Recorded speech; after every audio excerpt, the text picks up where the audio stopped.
Hi, everyone, and welcome to the Femme Force podcast. My name is Rachael Paskvan, and I am your host. And today I'm really excited because I am joined by my new friend, Samantha. Samantha is a photographer. She specializes in authentic, intimate storytelling.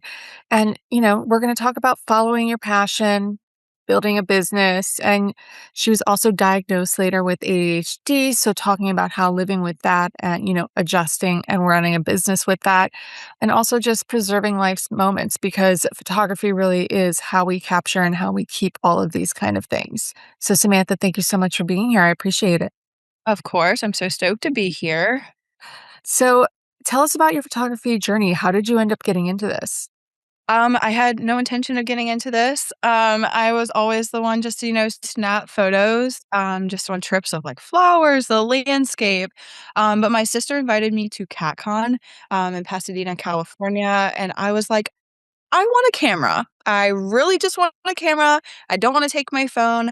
And I was telling my dad while chatting with him, and he was like, "Well, don't buy one. I have, grandpa's. I'm happy to give that to you so you kind of get started." So we made plans, set up a time. We could go get some pizza and I could grab the camera from him. And I did. I brought it home, started playing with it immediately. And because it was old, it just kind of crapped out.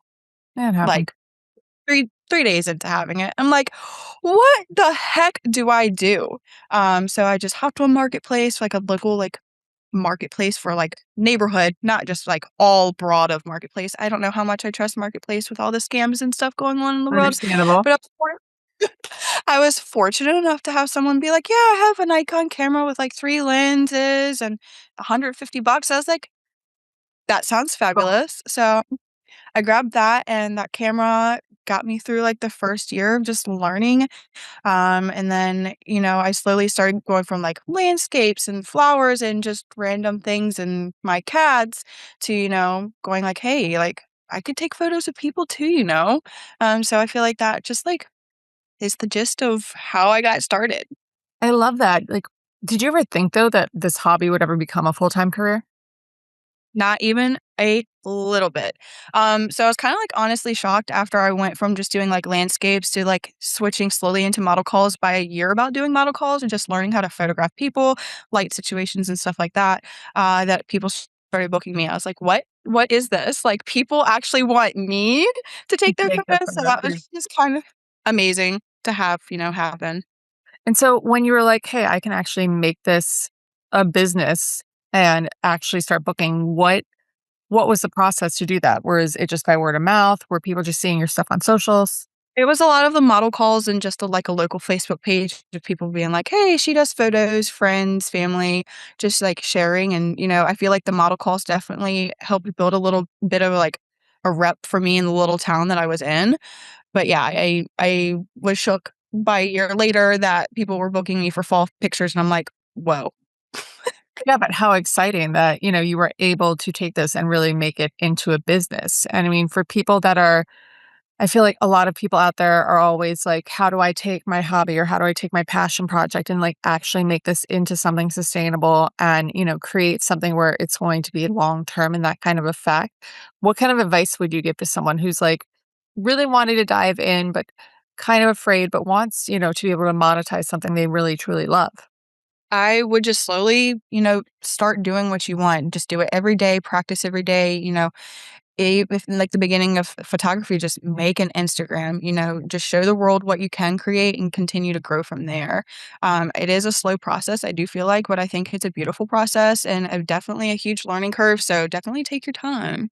I love that. And when did you first start to realize like you could monetize? Like you would actually be able to make money? Was it right away? Was it a year later after model calls? I feel like after a solid year of model calls and just family, that's when, I felt like it was okay to monetize. So, I mean, definitely get paid for your craft and your art.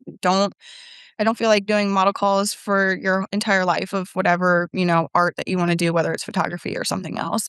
I feel like get paid for your time. Your time is worth something too.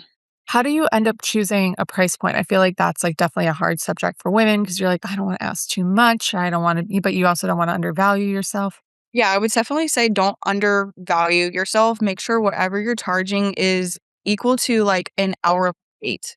Yeah, like a minimum wage at least, and just I mean, it sounds terrible, but of course, start out of a lower wage and then build yourself up. But I mean, definitely charge for your worth. 1,000% always do that, ladies, and I love that kind of advice, like, you have to be able to do that. I mean, also to sustain the business, like, if you really Yeah. wanna make this work, like, you have to be able to Yes. at least charge for your time and what you're working. Your time is actually really valuable even in comparison to the craft that you're doing.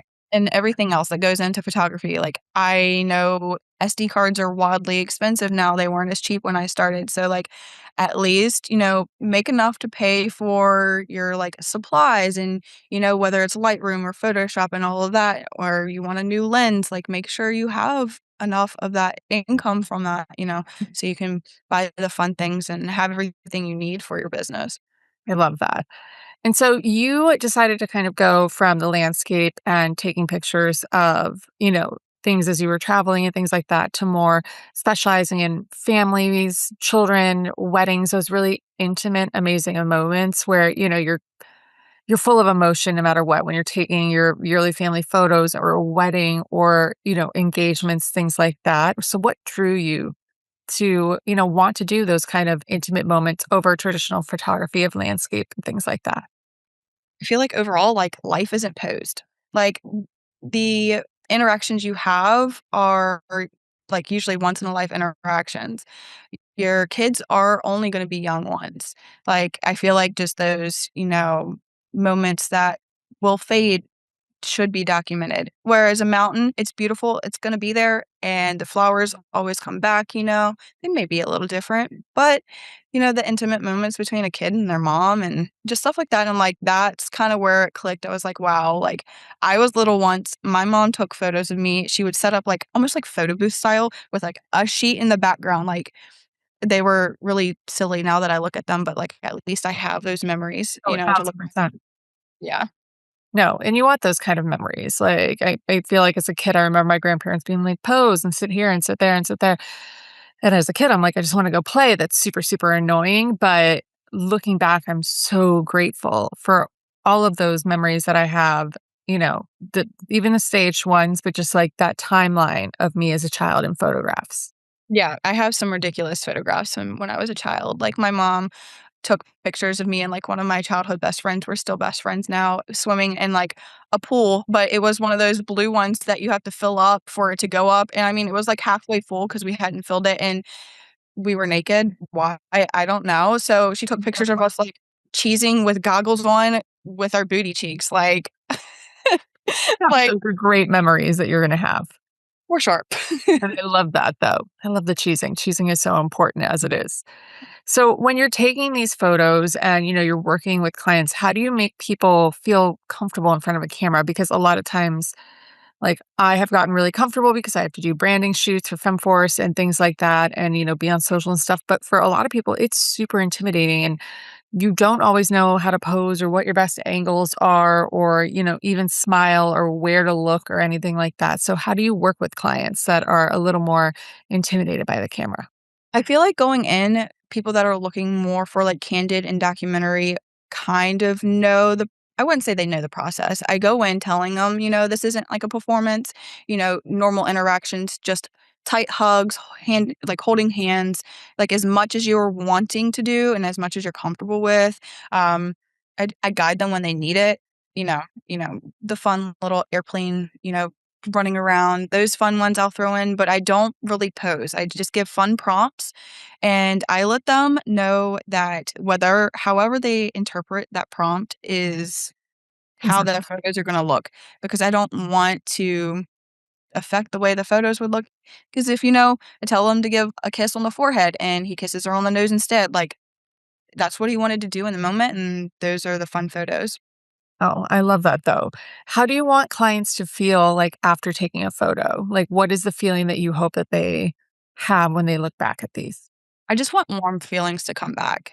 Um, you know, I like giving an example of a client, there she had 2 dogs, one passed away, but before one passed away, I went and did a family session with her, her husband, and the 2 dogs. And she tells me still to this day how grateful she is for me just for capturing, those moments and like that feeling that I was able to provide those memories for them is just, like, extraordinary. I love that though, but it's so important to you can evoke emotions through through a Yes. photo. Yes. You can evoke the memories and the emotions that were there during that time or what it brings even later, I feel like. Yeah, for sure. I'm always like, "Take the photos." Whether you don't want to, do it because down the line, you're gonna be thankful you have these. No, 1,000%. I mean, and you've made this into a full-fledged business. Like you grew from just doing like weekend sessions and random weddings and things like that. And you did it, you said through word of mouth and, really building a full-fledged business. What surprised you most about running a business? I never knew walking into this how much went into it. The back end things, that never crossed my mind. It was like, "Oh, I need like, Lightroom, I need to do this." It's just like learning the SEO and like all of these things. And a lot of people are big on ads. And I'm like, the heck with those. Like, I don't got time for that. Like, it's just like learning like the full circle of like what goes into it. It's not just picking up a camera and taking photos and, that being that. I mean, that's a big chunk of it, but it's so much more. So like diving in, doing your research, learning mentorships, talking to other photographers, network, like whatever you can do to learn, do it. How has it changed you from going from like the creative to a business owner side of things? I'm I love it. It's cool just being able to say, "Hey, like, I'm Sam. I grew up in this teeny tiny town and I have my own business." I love the flexibility in my day-to-day. I feel like that's just something that I always wanted. I wanted to be able to stay home if I needed to. I always joked and said I wanted to be a stay-at-home wife. Like, I do get to be a stay-at-home wife for the most part. But, like, it's a beautiful struggle. That's amazing. I love that though. And when you're looking at how far you've grown and how much you've really advanced in your craft and within the business, what have you really learned about pricing as you advance? Like, kind of we were chatting earlier, you wanna charge enough that you don't hit burnout. You wanna charge enough where you are able to say no to certain things and you don't feel like you have to take it just for the money. I'm guilty. I still do that. Like, I want to please everyone. It's not about the money. It's about being like, I'm such a people pleaser. Like, I want to be able to do that for them. But it's definitely just charging your worth. So, like, you can say no, so you can go on vacation and not feel like you have to stay behind. Uh, um, it's all of it. I mean, I love that you know that though. Like you realize what your craft is worth, but also what your time is worth, and that you have to grow in your business to grow the business.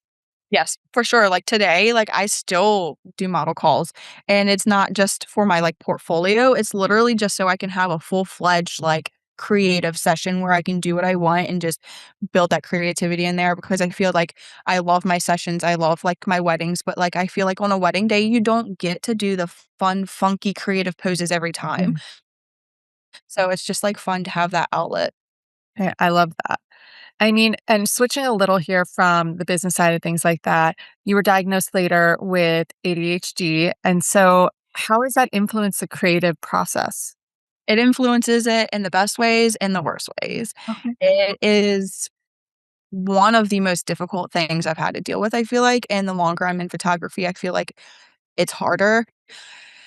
Um, we had thoughts of me having ADHD back when I was in school. My mom homeschooled me for a short while, and she was always like, "Samantha, sit up, stop looking out the window." And I just felt like I had a hard time, like focusing.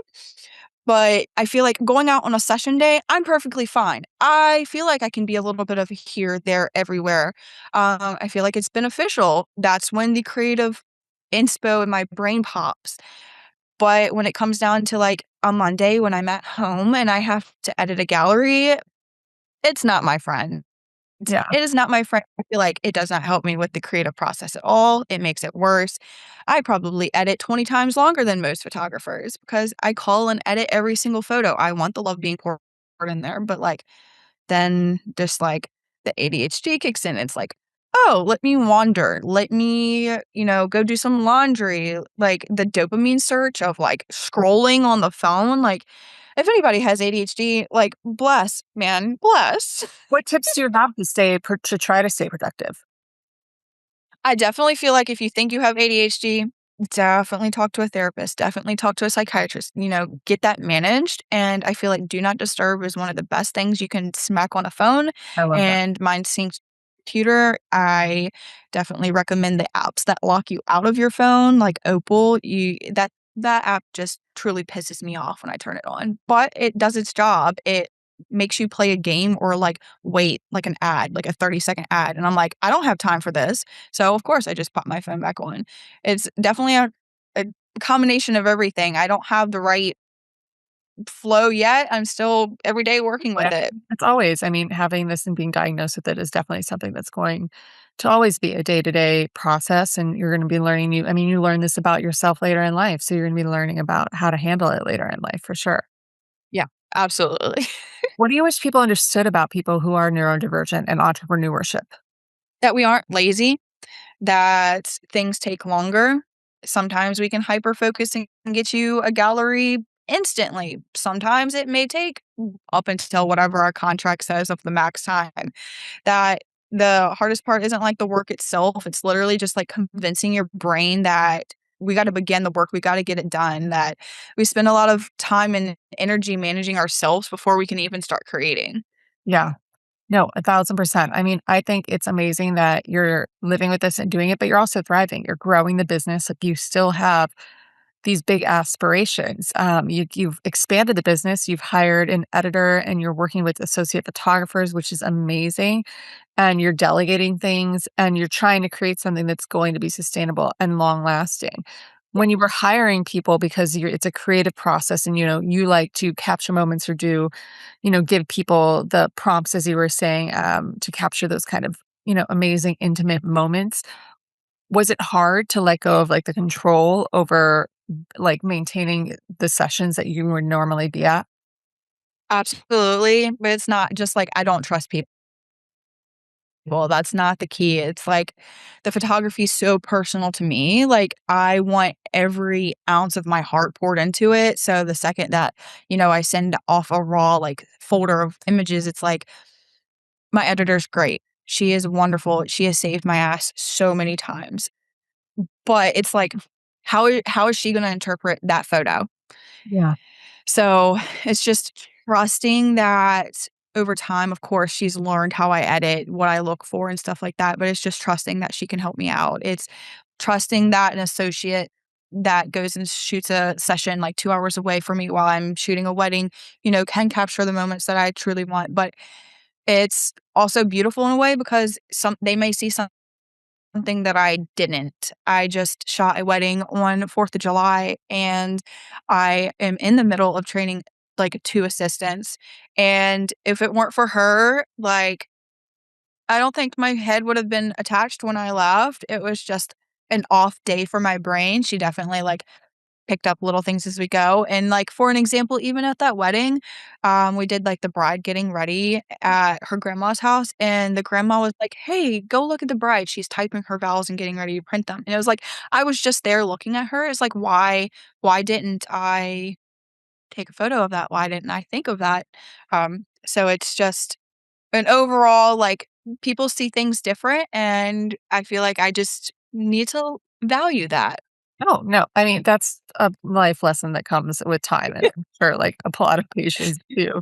What would you give what kind of advice, I guess, would you give those that are creatives in business who struggle with delegating? You just gotta try it, man. You just gotta try it. Just push yourself, try it, and if it doesn't work, find a different way. Okay. I love that because it is. You just have to go with life, roll with the punches. Yep, definitely. All the Exactly pun how you're doing it. all the punches or none of the punches, just roll with it. So, when you're doing a session for people, like some tips and tricks here, but what's the biggest mistake people make before going to a session? In general, for, like, photographers, Yeah. Or for the clients, for the people that are going to go and take a session. I'm not exactly sure. Maybe booking, like, for client-wise, booking someone because they're cheap or a friend recommended them. Like, sometimes the saying, like, "You pay what you get for" is really true. Like, clients not looking through full galleries and not just, Instagram, us photographers tend to post the best photos or our favorite photos on Yeah. Instagram. And, their gallery might not look like that. Just make sure you genuinely love their editing style. Don't hire them just because of price. Like, I edit very different, I feel like. I edit very muted. I love my greens. I love green. I love black and white.